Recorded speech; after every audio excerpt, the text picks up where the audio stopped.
Each one of us is born with unique qualities that make us who we are. Some people are born with red hair and light skin. Others of us are born with black hair and dark skin. Some people may have big ears and noses, and still others people's noses and ears may be small. We are all different. Therefore, we shouldn't pity those who are not like us. Instead, we should celebrate the uniqueness in ourselves as well as others, because being unique is what makes us who we are. It is important to understand that people who are born with or acquire a disease or disability do not make poor life choices that led them to their current physical or mental state. Having a disability is as natural as being born with blonde hair.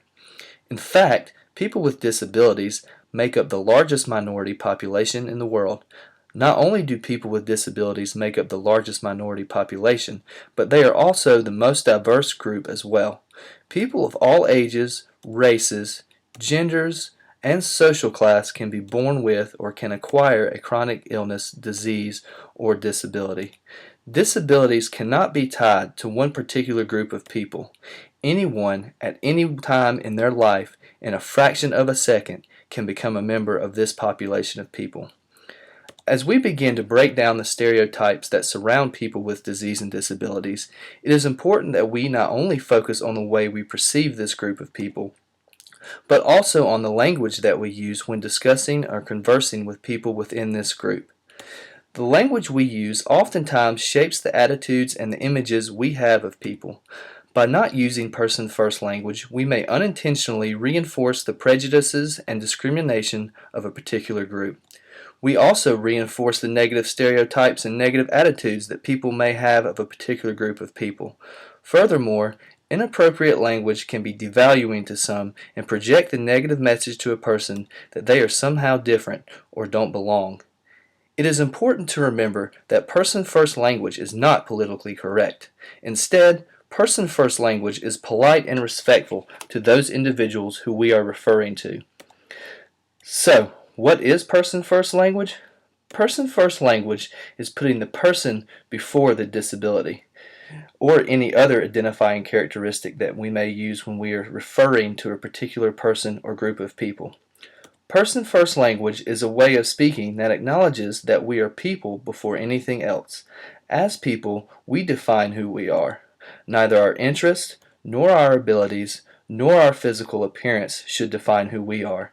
Therefore, when we speak about a particular person or group of people, we should acknowledge them as being human before anything else. So, what does person-first language sound like? As I stated earlier, person-first language is a way of speaking that puts the person before any other identifying characteristics. Some of you may already be fluent in the use of person-first language. Still, others of us may have never heard of person-first language before.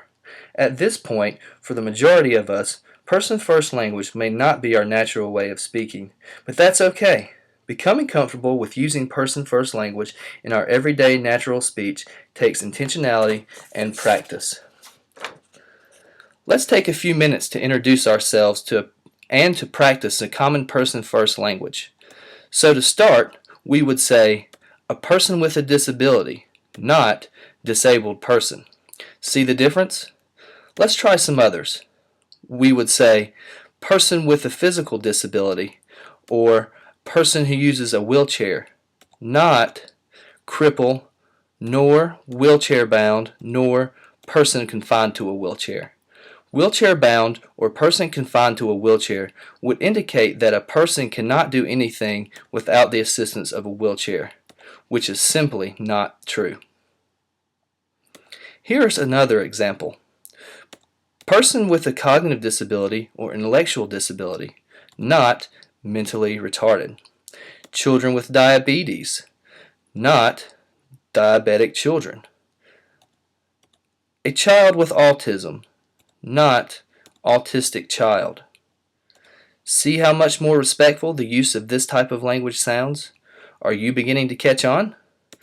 Here are some other examples of person-first language that you may want to become familiar with. Take a few minutes to familiarize yourself with these terms.